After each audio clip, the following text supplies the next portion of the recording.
বাঁকুড়ায় উৎসবের আবহ তুঙ্গে। কেসরা কাঠজুড়িডাঙ্গায় শ্মশানকালী পুজোর মহামেলা শুরু। অমাবস্যার পবিত্র তিথিতে মাতৃ আরাধনার মধ্য দিয়ে শুভ সূচনা।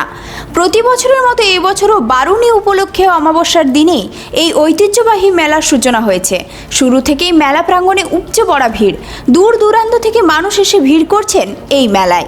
উৎসবের আবহে জমে উঠেছে গোটা এলাকা। এই মেলার ইতিহাস বহু প্রাচীন। 1376 সালে কিছু সমাজসেবী মানুষের উদ্যোগে এই মেলার সূচনা হয়। উদ্দেশ্য ছিল মানুষের জীবনে আনন্দ আনা এবং সমাজে একতা ও ধর্মীয় চেতনা জাগিয়ে তোলা। মেলার অন্যতম বড় আকর্ষণ হলো 7 দিন ব্যাপী বিভিন্ন আয়োজন।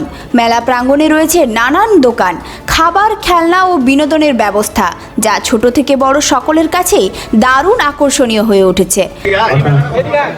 1376 সালে প্রথম এখানের কিছু সমাজবন্ধু সমাজসেবী ব্যক্তিবর্গের প্রচেষ্টায় ক্লান্তিকর জীবনের বৈচিত্র্য আনার জন্য ও মানুষের সমাগম ঘটানোর জন্যই এই মেলা উৎপত্তি হয়েছিল।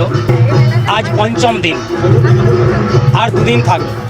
মঙ্গলবারে আমাদের শেষ মেলা।